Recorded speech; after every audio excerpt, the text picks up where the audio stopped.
ठीक है। तो स्वागत है एक नए पॉडकास्ट में। आज हम बहुत ही अहम विषय पर चर्चा करेंगे। निज़ामुद्दीन रेलवे स्टेशन पर जो चोरियां होती हैं, लोगों के कीमती सामान गायब हो जाते हैं और उन घटनाओं से जो लोग प्रभावित होते हैं, उनके ऊपर क्या असर पड़ता है। लोग अपनी एक एक चीज़ बहुत ही मेहनत से, खून पसीने से, बहुत ही उम्मीदों से खरीदते हैं और कुछ समाज के बहुत ही घटिया कह लो, चाहे आप अपनी भाषा में कुछ भी कह लो, उनके चीज़ों को चुरा लेते हैं। उससे क्या असर पड़ता होगा उनके जीवन पे। आज इसी विषय पर चर्चा होगी। आज है हमारे साथ दीपक। आज ये बताएंगे क्योंकि इनके साथ भी कई घटनाएं उस रेलवे स्टेशन पे हो चुकी हैं। जी बिल्कुल। मेरा नाम बताइए दीपक दीपक है। जी। बताइए क्या। आपने बहुत अच्छा टॉपिक चूज़ किया है। जी जी। टॉपिक क्या है ये समझ लीजिए, एक आम आदमी के जीवन की घटना है जो मतलब निज़ामुद्दीन से गुजरने वाले हर व्यक्ति को पता है। ऐसा नहीं है। मेरे साथ भी कई घटनाएं हो चुकी हैं, और शायद आपको आपके साथ भी एक आध दो बार घटना हो आठ चुकी है फोन अभी तक होने की मेरे खुद के 8 फोन मेरे और 3-4 मेरे दोस्तों के भी फोन वहां से चोरी हुए हैं। जी जी, तो ये तो बहुत गंभीर समस्या है। इस पर मतलब विचार करना चाहिए हमें भी, और आम जनता को भी सतर्क रहना चाहिए। पर लेकिन मैं आपको बता दूं कि ये जो दिन पर दिन समस्या जो है बढ़ती जा रही है, इसका क्या मतलब। पहले तो ये समझिए ये होता कैसे है, इसको समझिए। ये क्या है, आप जैसे कि दिल्ली गए। दिल्ली में मेन स्टेशन है निज़ामुद्दीन।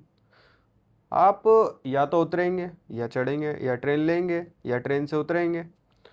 तो जैसे ही आप इस मतलब प्रोसिक्यूट को फॉलो करते हैं, वैसे ही आपके साथ एक छोटी सी घटना होती है। आपके आस पड़ोस में ही एक थीफ यानी चोर वो घूम रहा होता है। आपको पता नहीं होगा कि ये वही बंदा है जो मतलब मेरे साथ स्कैम करने वाला है कैसे भी। तो ठीक है, हम अपना काम करते हैं रोज वाला, जैसे चढ़ते उतरते हैं वैसे ही, बैठते उठते हैं वैसे ही। लेकिन वो जो उनका जो माइंड सेट होता है वो सेट होता है पहले ही। मुझे पहले से स्कैन कर लेते हैं वो लोग कि आप इसके साथ ऐसा ऐसा करके निकलना है। अब वो क्या करते हैं, जैसे ही गाड़ी चालू हुई, धीरे धीरे स्लो स्लो, जैसे गाड़ी कम स्पीड पे होती है जब 10-15 की स्पीड पे, वैसे ही उनका काम जो है चालू हो जाता है। उनका क्या काम रहता है, सबसे पहला ध्यान रहता है फ़ोन पर। सबसे ज़्यादा चोरी जो हो रही है वो फ़ोन पे हो रही है आजकल। आजकल लोग इतने महंगे स्मार्टफोन यूज़ कर रहे हैं, जी बहुत ही। जी, कुछ लोग किस्तों पे लेते हैं, कुछ लोग बिल्कुल अपने, बिल्कुल। और कुछ पेरेंट्स जो है अपनी जमा पूंजी जमा करके बच्चों को पढ़ाने के लिए दिलाते हैं। जी जी, अब ये समझ लीजिए, आपको मैं क्या ही बताऊं। मेरे 3 फ़ोन खुद ही गायब हो चुके हैं। तो मैं मतलब उस घटना को सोच के भी मतलब दिल्ली जाने का ही मन नहीं करता है मेरा तो। अब क्या हुआ था मेरे साथ, मैं आपको डिक्लेयर करके बताता हूँ पूरा। मैं बैठा हुआ था पहली घटना में मैं बैठा हुआ था।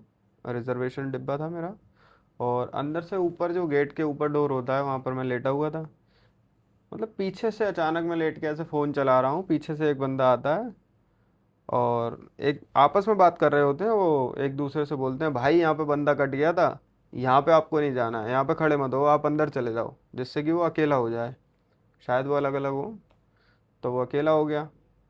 फिर मैं भी अपने फ़ोन में लग गया कि भाई इतनी जेन्युइन बात कर रहा है तो यार ठीक है भाई, बंदा अच्छा होगा।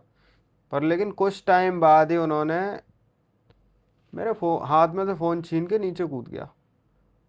मैं यूं देखता रह गया। एकदम आंखों के सामने से सारे के सारे एक कुकर्म निकल गए होंगे। बिल्कुल एकदम यूं, मेरा देखो मुंह ऐसा रह गया। अब आप बताइए क्या हुआ होगा उस फिर टाइम पे। उसके बाद कितने दिन तक आप डिप्रेशन में रहे थे? डिप्रेशन, आधा घंटा तक तो यही सोचता रहा, मैं उतरूं नहीं उतरूं, उतरूं नहीं उतरूं, बंदा कहाँ गया। हाँ, अब दूसरी बात पे आ जाइए। दूसरी बात क्या है, ये तो पहली बात हो गई। अब दूसरी बात जब मैं चढ़ ही रहा था ट्रेन में, चढ़ ही रहा था, फोन मतलब इतनी टाइट जीन्स पहले जो चलती थी, पहले वो पेंसिल वाली जीन्स वगैरह पहनते थे लोग, हम्म। तो वो जब मैं पहना हुआ था इतना टाइट फोन रखा हुआ, तो उसमें से भी फोन गायब हो गया। बताओ। इतने मतलब मशीन जिन्हें कहते हैं दिल्ली की मशीन, वाकई में मशीनों की तरह काम करते हैं दिल्ली में। मतलब इतनी दूसरी बात, सफाई से। इतनी सफाई से। दूसरी बात, अगर आप उनको पकड़ने की कोशिश करेंगे, यदि आपके मन माइंड में विचार आया कि चलो आज देखते हैं, इसी मूड से ही चलते हैं कि आज इनको चोरों को ही पकड़ना है, कुछ नहीं तो वो क्या करते हैं, मुंह में ब्लेड लेके चलते हैं। Blade, blade? ब्लेड। जैसे ही मतलब आप पकड़ने की कोशिश करोगे या उनके आगे पीछे घूमोगे, ब्लेड निकालेंगे, चालू। खत्म। खत्म नहीं, मुंह पे ब्लेड, आंख पे ब्लेड, यहाँ मार देंगे।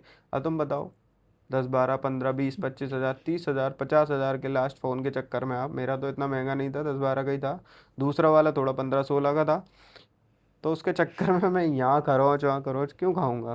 फायदे की तो बात है। मुझे लोगों ने समझाया कि ऐसा भी हो सकता है आपके साथ, तो मैं थोड़ा दूर हो गया, मुझे तो इतना डर लगता है थोड़ा, क्या बताएं। मतलब यह है कि अब अपने और अपने आप की और अपने सामान की सुरक्षा स्वयं ही करनी है। हाँ यही तो बात है, सुरक्षा सारी हमारी है, केवल जिम्मेदारी आपकी बस यही है कि आप टिकट ले सकते हो बस। अच्छा, मैंने ये भी सुना है कि यहाँ से, ठीक है, स्लीपर जनरल में तो समझ में आती है कि इनमें रश बहुत रहता है, थर्ड एसी और सेकंड एसी तक में चोरियां हो रही हैं। अरे थर्ड एसी सेकंड एसी की बात छोड़िए, फर्स्ट एसी में से बैग गायब हो जाते हैं। बाप रे! बैग, ये समझ कितनी लीजिए। हिम्मत है इन लोगों की! हिम्मत, वो तो पूरा ड्रेसअप करके आते हैं सर। अच्छा। कोई तो कुछ नहीं तो वो मतलब क्या कुछ, प्रॉपर रिजर्वेशन लेके आते हैं कि ये लोग? पता नहीं सर इनका क्या रिजर्वेशन है क्या है, ऐसा कुछ जानकारी तो नहीं है, पर लेकिन बहुत इनका ज़्यादा बढ़ता जा रहा है, मतलब बहुत ज़्यादा बढ़ता जा रहा है। जैसे माइंडसेट जो है इनका प्रॉपर ये क्रिमिनल प्रवृत्ति का हो गया जी है। जी बिल्कुल हो ये गया लोग जब घर से निकलते हैं तो घर सोच के निकलते हैं कि आज तगड़ा हाथ मारना ही मारना है, फिर इनको, चाहे कुछ भी हो जाए। ये पूरी सर गैंग है, गैंग। गैंग है, ये पूरा प्लान है एक, जहाँ ये काम होना ही होना है। ऐसी कोई ट्रेन नहीं है निजामुद्दीन से जो गुजरती हो जिसमें फ़ोन चोरी ना होता हो, बैग चोरी ना होता हो, जिस किसी बंदे के साथ ट्रेन ट्रेन में हादसा ना होता हो। तो फिर इसमें रेलवे क्या कर रही है? रेलवे सर अपना काम कर रही है, भीड़ इकट्ठी कर रही है, भीड़ जा रही है भर भर के। चलिए, हम देखिए, कुछ हद तक ऐसा है कि हम पूर्ण रूप से रेलवे को भी दोषी नहीं है ना बता नहीं नहीं सकते। नहीं।